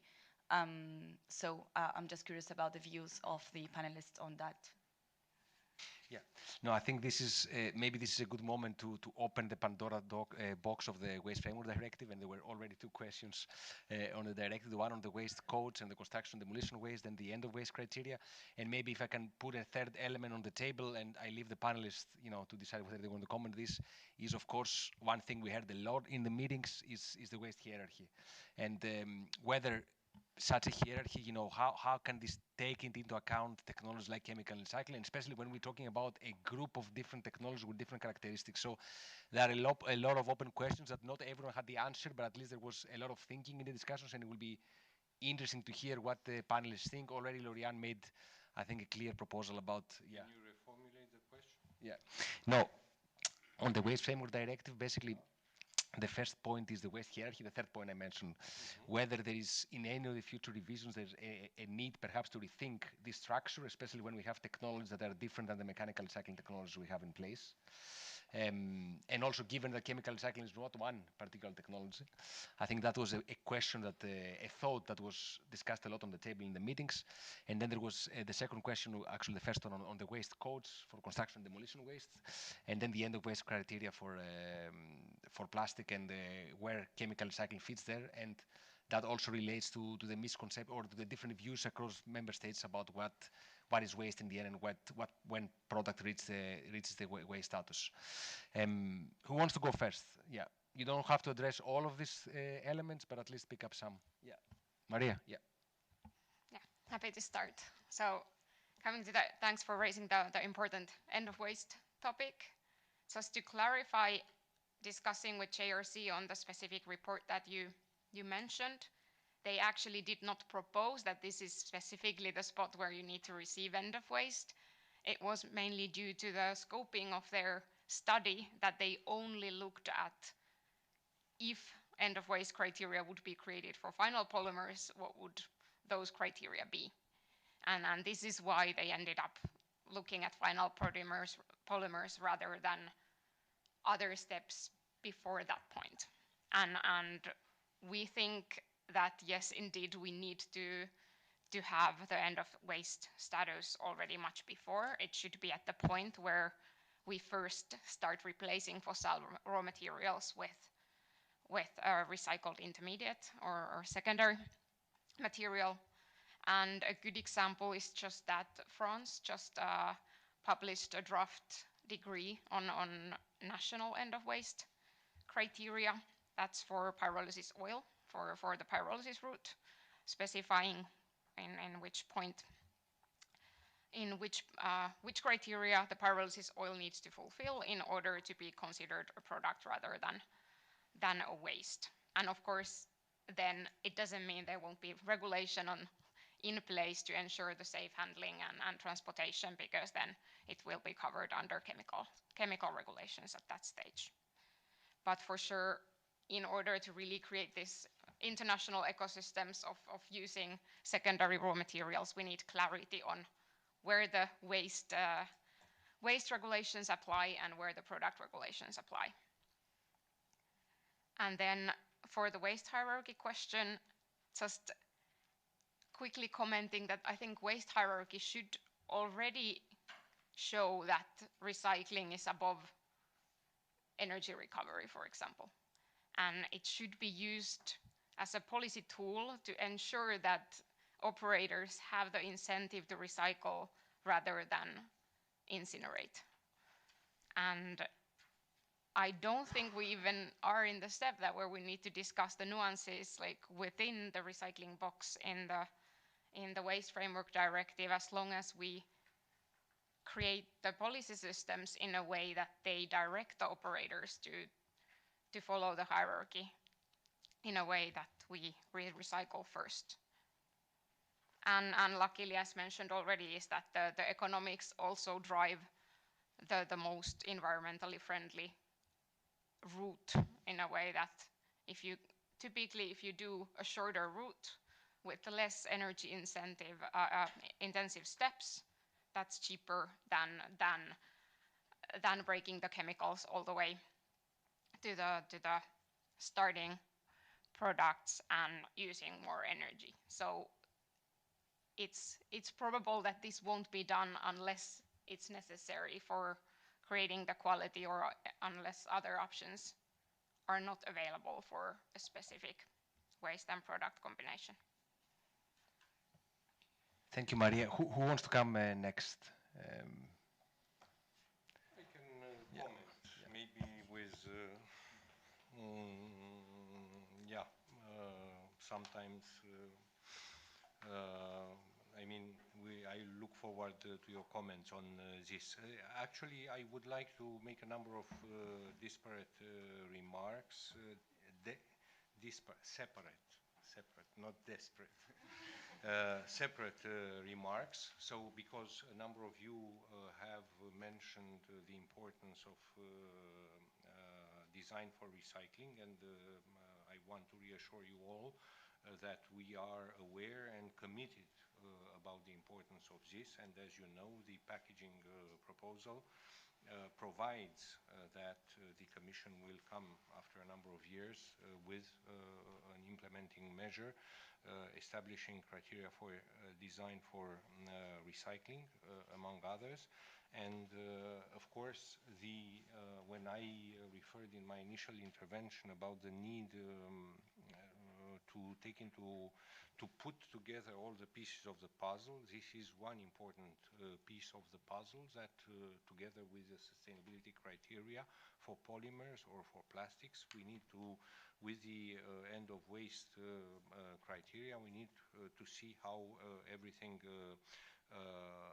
fits together. Maybe the timing was not always ideal, but commenting about the end of waste, maybe not necessarily in the sense in which the question has been asked. I would like just to say that we are aware that as we establish mandatory recycled content targets for more and more, let's say, types of items, in a way the size of the cake increases. And this is both a challenge and an opportunity. The opportunity says, from the angle of the opportunity, one would comment that there is room for chemical recycling. Chemical recycling is also indispensable in order to deliver, so we should not even think too much about this idea, which I find a little bit extravagant, about the risk of cannibalization of mechanical recycling by chemical recycling. For the moment, there is not such a risk, and again, the law of economics will act as safeguards. At the same time, we are aware that in order to the challenges to serve this increasing cake and to feed it, you need, and I return to the idea of the fluidity of secondary raw material markets and recyclates, you need to make sure that there is fluidity in the circulation of this feedstock across borders. The waste shipment regulation, the revised waste shipment regulation, was intended to contribute to this fluidity. We will see if it will deliver as much as we have expected. Some cold water has been put by the member states themselves, who sometimes like to keep a tighter control on waste streams, and we see how they react also in, I don't want to diaboliser les États membres, but the fact is that there is a pattern, and we see how they react to the proposal for packaging and packaging regulation, and many of them have profoundly disliked the regulation approach, the single market approach, the limitation of adding more ambitious national measures, which breaks down markets, and things like this. And we still have to fight with this. But so we are committed.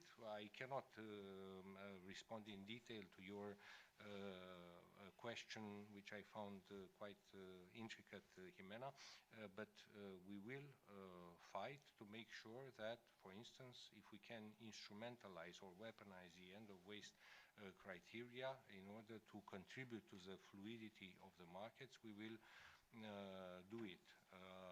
And our comment about the contribution of the waste hierarchy, I take note with interest about your comments. We are, in a way, in a seminal period as we start to reflect about the next big ideas for the political agenda of the next college. I would say amending the waste hierarchy is not necessarily the priority, but we would be interested to hear more about this because and what is the reaction of the market and also of the civil society or the comments about this. And we'll see how this could fit together with the plans for the future. And this brings me to the more straightforward question about the revision of the Waste Framework Directive, in particular from the perspective of the construction and demolition waste. And others will raise the problem of the industrial and commercial waste as well. And look, to be frank, but okay, you take this as an individual comment that I'm making, although I've discussed this with many of my colleagues. I think we need to be realistic about what we do with the Waste Framework Directive, which suffers amendments every 3-4 years. And today the college will adopt, guess what, another amendment to the Waste Framework Directive in order to introduce food waste prevention target and an extended producer responsibility scheme for textiles, for the management of textile waste.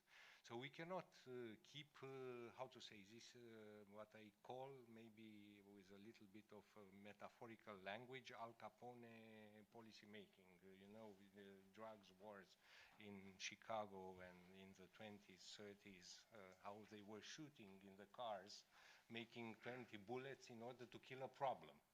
You don't need to shoot 20 bullets in order to fix a problem. A more compact policy-making approach is necessary, I think, for the consistency, and from an environmental policy perspective, we better pursue and attain our goals if we are more integrated in our approach. And if we think 3 times and come with a compact set of measures rather than like spreading it like the butter over the years and modify the directive every 3 years. And from an economic and a business perspective, it also makes sense to be more compact and to allow more, offer more predictability to the investments rather than, how to say, shocking measures I mean, shocking, but anyway, creating instability when you amend every 3 years. So, to be frank with you, we are not, from this perspective, as well as from the perspective of the performance in implementation, we are not that enthusiastic about creating new targets and opening new fronts when the delivery was so poor. And I just mentioned the early warning reports. So we, instead of looking a little bit how we can improve the current system in order to deliver better results for our communities and for our societies and economies and for the environment, we would create a new target. Having said this, maybe for your problem, not necessarily the revision of the Waste Framework Directive might be needed. Maybe part of your problem can be assuaged also in the framework of the construction product regulation in its implementation. I don't know, to be seen about this, but we are not, we seriously believe that there is political value in improving implementation clearly, and we would like, as we did at a certain scale, to put a price on recycling by introducing mandatory recycling targets. We believe that we need to put a political price on improving performance in implementation, and we are looking into how to do this. We need to identify a few key deliverables which tell something to the politicians and to our societies and to our economies. Next, 1st of January next year, the obligation to separately collect food waste enters into force. There is a political and a practical value in this. What is our performance? We will move again like a bullet train to the next revision of the Waste Framework Directive. We need to make this work. And this has an importance also as an energy source, has an importance for waste treatment, for the quality of recyclates, which will, if food waste is separately collected, also the plastic waste and packaging waste will be cleaner. So we, how to say, reach several goals. In a year's time, in a year and a half, the next 1st of January, we will have the obligation to separately collect textiles. And the revision and the introduction of the EPR scheme now is connected to that obligation. We need to make this a success before moving to the next big amendment, and this is why, and I think I have even commented to UNOMIA about this. They brought forward a study which was making the apology of, or you not, there was praising, I mean suggesting, not praising, but suggesting 2 revisions of the Waste Framework Directive within 5 years. Oh, Jesus. I mean, yeah, even the consultants now find virtue in this permanent instability. So here I am more cautious. Thanks a lot.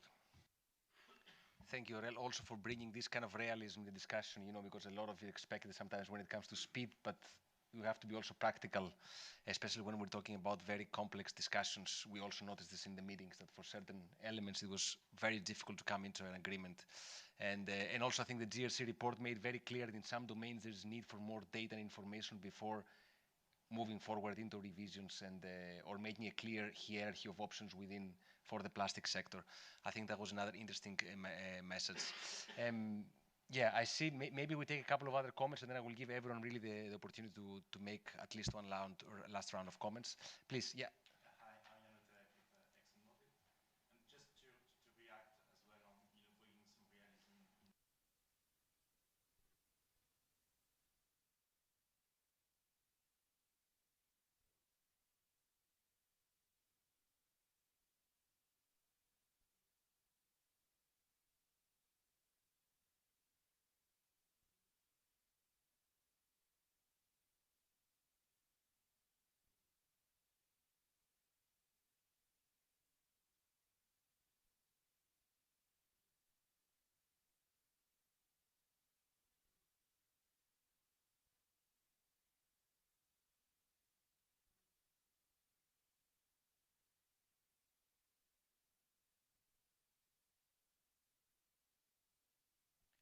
Interesting comment on the permits. Maybe Maria, I don't know if you have something to comment if you face similar challenges. Any other comment or question? Something we can take in? Yeah, please. Yeah. Thank you.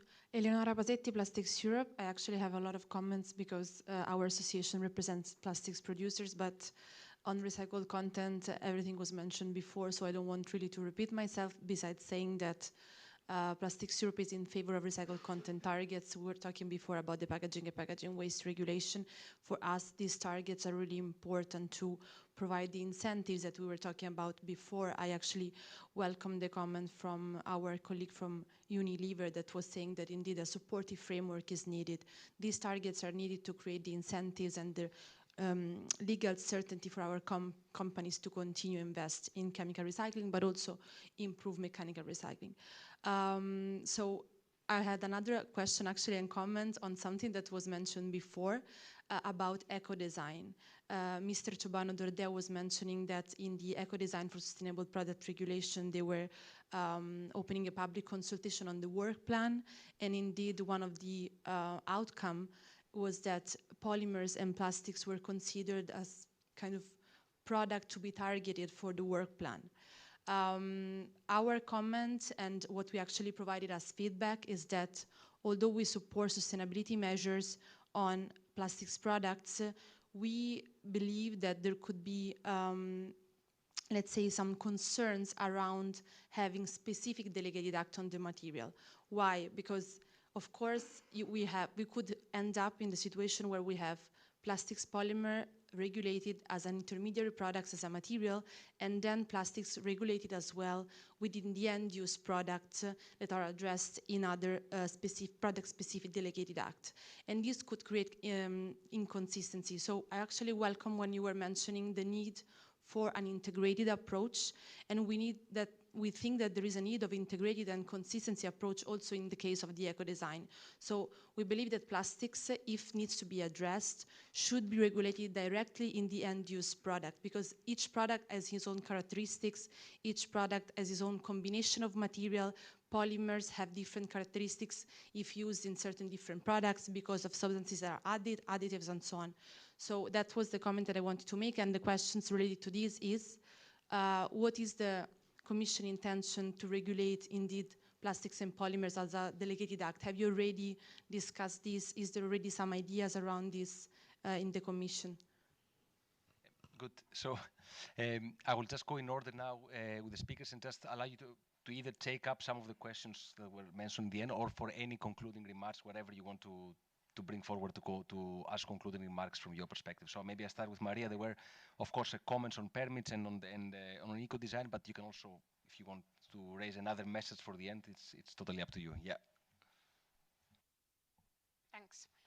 Yeah. So to summarize, I think we need the twofold supportive regulatory framework. We need the ambitious targets that drive the demand for better raw materials that substitute fossils, and then we need, on the other side, to take away the barriers that are now linked to the unclarity on permitting, on end of waste, on calculation rules.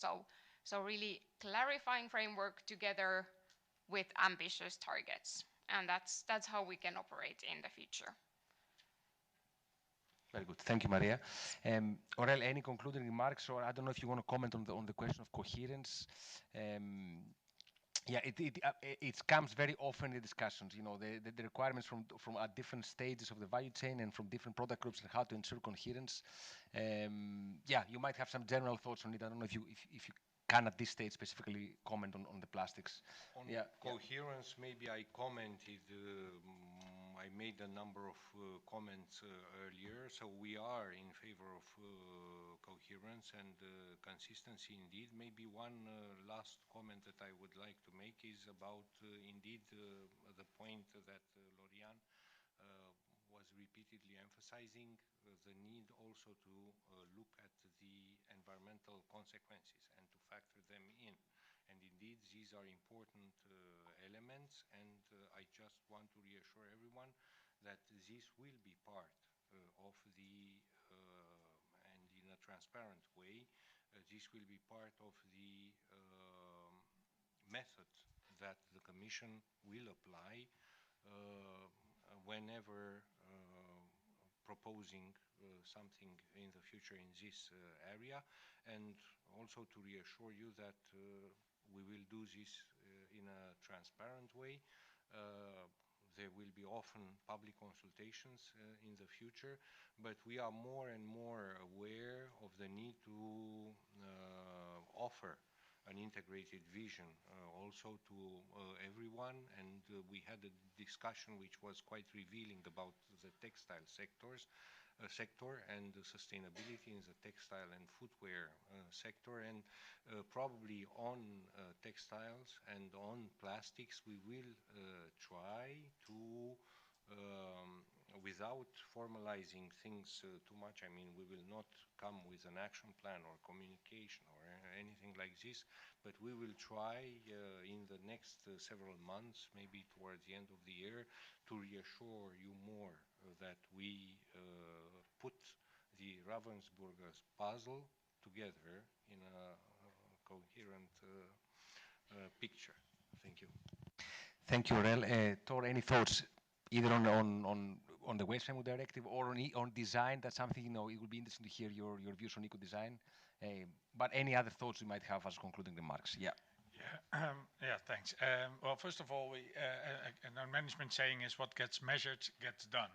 So if we only measure recyclability or recycle targets, we do not see any improvements on quality. So my first suggestion is start including quality. I know the Commission has already mentioned that and also explained what it means with high quality recycling, which is something we strongly are in favor of to make sure that we meet our own targets and they meet the further obligations that come down the road, and the predictability there is key. The combination of ambition with the enabling part is crucial. The circular economy for us is both economy and circularity. Economy is also the economic opportunities and the willingness to invest. So related to the challenges to get permits or the certainty, I think there's also an economic opportunity. Viewing it from an environmental point of view in combination with innovation, I think that's something that we should also do much more in this area, because it is clearly an opportunity for a lot of companies and also to export these technologies later. And then even zooming out further from a strategic point of view from the Commission, it's about strategic autonomy, making sure that we retain these materials that are valuable and might not always have valuable currently. They will become valuable or more scarce in the future if you look at the geopolitical risks. And I think that's also something that circular economy for plastics can lead on, and I think that's something we should definitely take into account much more or in combination with the other two aspects. So on that part, I think something we have a joint agenda on, so it's really business and policy and government together. For Unilever specifically, there are some concerns, but we really think that in the upcoming revision of the Waste Framework Directive, in the delegated and implementing acts of the Single-Use Plastics Directive and the Packaging Waste Regulation, hopefully get through in the coming period, there's an action plan that we can take out of that. And it will all contribute to becoming a net zero continent, part of the Green Deal, and I think that's something we can all support. Thanks. Thank you, Tor, also for making the connection with the strategic autonomy agenda. We could have had another discussion on this, but I think this will be very important also for the next Commission, I'm sure. Jakob, your concluding remarks. Yeah. Yeah, I will repeat a bit what I said in my introduction as well. And there are solutions available to get more feedstock. And any recycling starts with availability of feedstock. Of course, then you need the technology and the off-market, but without the feedstock, it also stops. And what we have seen in Europe now, it really takes a long time. Even for countries that already have examples of high-performing systems, they are not able to really align local municipalities and in industries to take action on what's just there. And I think we both need the carrot, we need the stick, we need public, we need private sector aligned on this, and we need to close the alternatives. Sweden been very effective raising, including their incinerators on the ETS, increasing the cost for incinerators or burning, and immediately they don't want the plastic there, and that's helping us also to get it out. So closing the door of the not wanted option. Then the second point is I'm glad to hear that you are optimistic on that there will not be a cannibalization, and that the cost of certain elements will not lead us to the same situation as we had on waste to energy. Coming from the waste sector, that's one of the biggest problem we have is the lock-in effect of a very expensive treatment in incinerators today that is hindering recycling. But I also think it's worth to really look at, do we have means to encourage and award environmental high performance? And I think we need to consider if recycling rate, recycled content is too blunt. This is a complex market. We are also going to benchmark reuse model, alternative materials, and different kind of recycling. I think we really need measuring points and drivers that are fit for the tasks ahead, and not what might work some years ago. Thank you. Thank you. Lorian, please, yeah. Yeah, actually, I will jump on one of the last remark. One point as well that can also be is that reuse as well, when it's developed, reduce the amount of waste that we have to recycle, and from that perspective, directly help to achieve the recycling targets.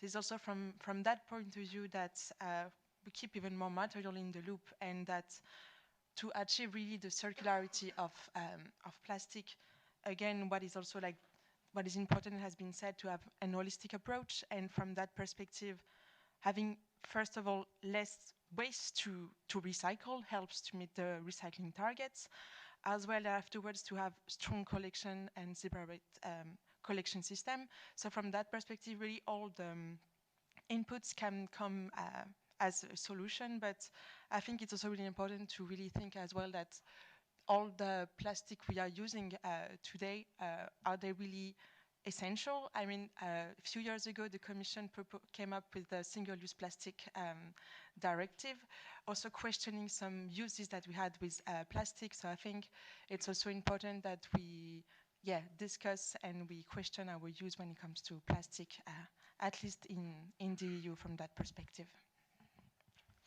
Thank you, Lorianne.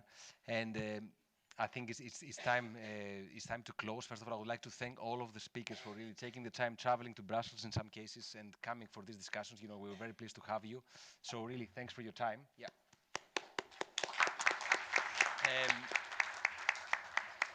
Thank all of you for coming today, 4th of July, for this meeting. I really think it's an exciting topic. It shows that moving beyond the high-level discussions on circular economy, when you move to a sector discussion, gets very complex but also very excited. I hope that our report will be interesting read for you. I'm not sure if it's the perfect read for the beach in the summer, but still something that I think maybe is worth a little bit of your time. So thank you. We plan to continue working on this topic and on circular economy and strategic autonomy in general.